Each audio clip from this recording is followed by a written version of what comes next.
مولا علی کرم اللہ وجہہ الکریم قبرستان جاتے. حضرت سعید ابن مسیب ایک تابعی ہیں, حضرت علی کے ساتھ قبرستان گئے تھے. حضرت علی نے زور سے سلام کیا قبر والوں کو اور پھر پوچھا ہے قبروں والوں کیا حال ہے تمہارے. اور اس کے بعد پھر حضرت علی روتے کھڑے ہوئے, آنسو بہنے لگے. حضرت سعید ابن مسیب کہتے ہیں مولا علی سے کیا آپ قبروں والوں سے بات کر رہے ہیں, وہ آپ کی سن رہے ہیں یا آپ سے وہ کچھ جواب دے رہے ہیں؟ حضرت علی کرم اللہ وجہہ الکریم نے فرمایا ہاں اگر تم سنتے ان کی باتیں تو رو پڑتے ہیں. حضرت سعید پوچھتے کیا کہہ رہے ہیں قبروں والے. سنو میرے عزیزوں, حیدر کرار شیر خدا علی مرتضیٰ فرماتے ہیں قبروں والوں سے میں نے پوچھا کیا حال ہے تمہارے, تو قبروں والوں نے کہا اے علی مت پوچھو ہمارے حال, جن بالوں کو ہم سجایا کرتے تھے ان بالوں پر تو اللہ نے بچھو چھوڑ دیے. ہمارے وہ چہرے جو غازے سے ملوث تھے, حسین تھے, ہمارے چہروں پر اب خون اور پیپ کے علاوہ کچھ نہیں رہ گیا. ہمارا وہ جسم جس کے سنوارنے کے لیے ہم دن بھر گھنٹوں لگاتے تھے, آج وہ ہماری قبروں میں کیڑوں کی غذا بنا دی گئی ہے. حضرت علی فرماتے ہیں قبروں والوں نے جب ہم سے یہ کہا تو ہم نے رو پڑا, ہمیں رونا آ گیا. یقیناً میرے عزیزوں وہ منزل آپ کی بھی ہے میری بھی ہے, ہمیں بھی جانا ہے آپ کو بھی جانا ہے. حضرت سفیان ثوری فرماتے ہیں ایک چھوٹی سی بچی کو آپ نے ایک جنازے کے پیچھے جاتے ہوئے دیکھا روتے ہوئے. وہ لڑکی اپنے باپ کے جنازے میں جا رہی تھی, رو رہی تھی اور یہ کہہ رہی تھی اتنی بڑی مصیبت کا دن ہمارے پر کبھی آج تک. حضرت سفیان ثوری نے کہا بیٹا تم پر نہیں تمہارے باپ پر جو دن آیا وہ کبھی نہیں آیا تھا. موت کا دن, موت کا دن سب سے سخت دن ہے, سب سے سخت دن ہے. موت کس طرح سے آتی ہے پتہ ہے؟ فرمایا گیا جیسے ریشم کے کپڑے کو کانٹوں کی جھاڑی پر ڈال دو اور کپڑا کھینچو, کپڑے کے تار تار نکلتے جائیں گے.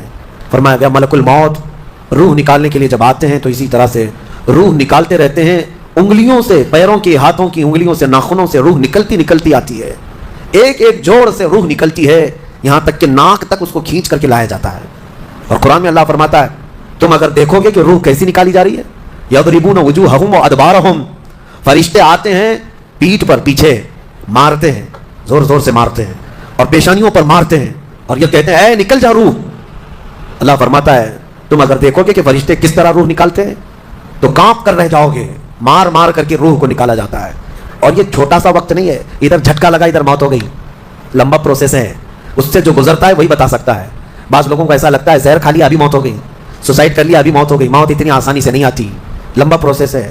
موت سے پہلے فرشتے آ جاتے ہیں, چاہے تم اچھے آدمی ہو بیٹھے ہوئے ہو, تم کو بھی اگر موت آنی ہے تو تم پہلے فرشتوں کو دیکھنے لگ جاؤ گے, لیکن بتا نہیں سکتے کسی کو.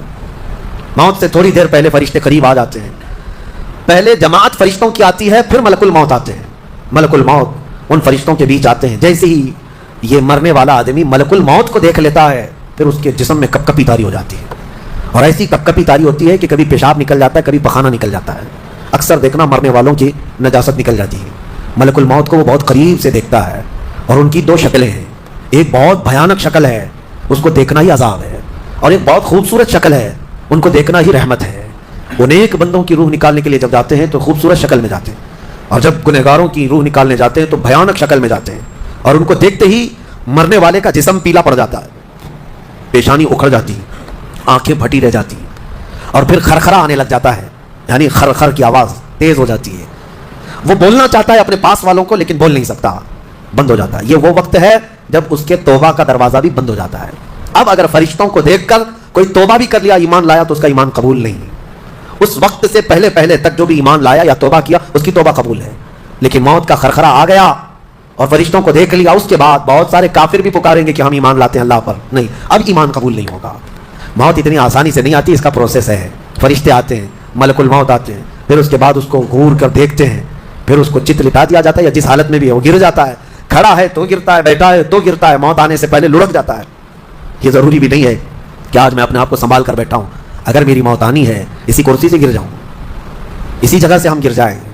اور اس کے بعد ملک الموت روح کھینچنا شروع کرتے ہیں, پیروں کے ناخنوں سے لے کر, ہاتھوں کے ناخنوں سے لے کر, اس کے جسم کے ہر حصے سے لے کر ناک تک کھینچتے ہوئے لاتے ہیں.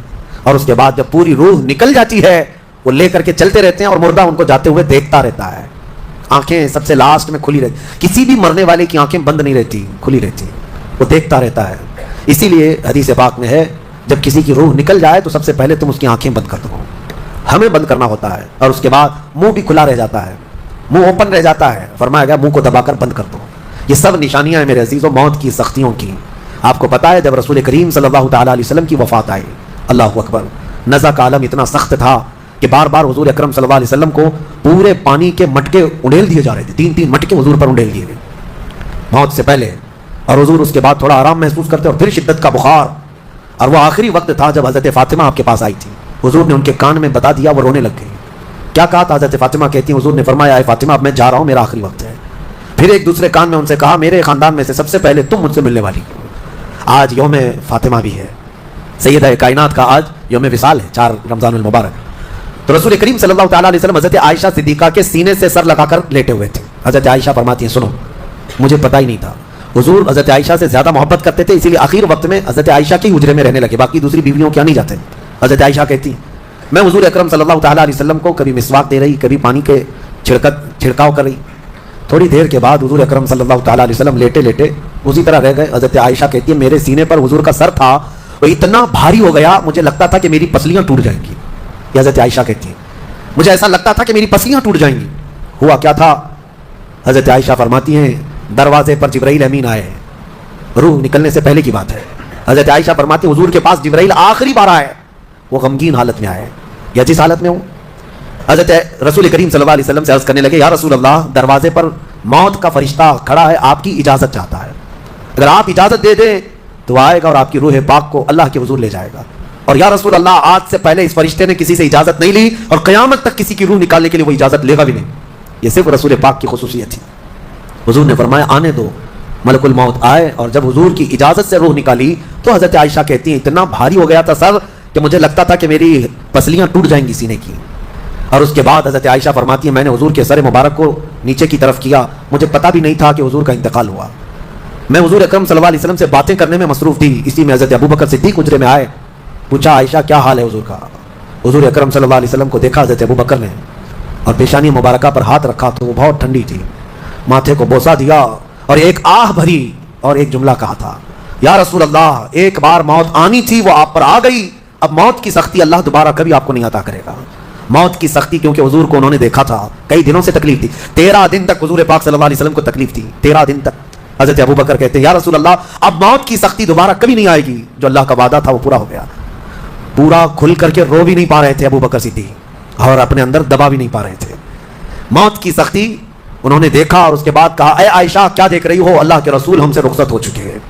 پھر انہوں نے آ کر مسجد میں اعلان کیا اے لوگو اللہ کے نبی کا انتقال ہو چکا۔ اب مجھے یہاں یہ بتانا ہے اگر موت سے کوئی بچ سکتا تھا تو سب سے پہلا نمبر تو رسول اللہ کا ہونا چاہیے تھا، کیونکہ اللہ کے سب سے محبوب نبی وہی ہیں۔ جب رسول پاک صلی اللہ تعالیٰ علیہ وسلم کو بھی موت آئی تو میاں ہمارا اور تمہارا شمار نہیں، چاہے 100 سال زندگی مل جائے لیکن مرنا ضروری ہے۔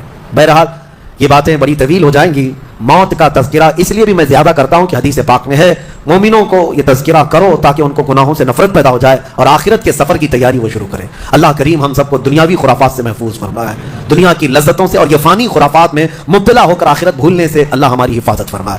مولا کریم جب ہماری موت آنے کو ہو تو ہماری زبانوں پر کلمہ طیبہ جاری فرما دے۔ رب ذوالجلال موت سے پہلے تیرے حبیب پاک کے چہرے کی زیارت نصیب فرما۔ اے کریم خدا کیا ہی بہتر ہوتا، میں گنہگار ہوں اور بڑے مرتبوں کی خواہش، تو کریم ہے خدایا تیری بندہ پروری ہے، کیا ہی بہتر ہوتا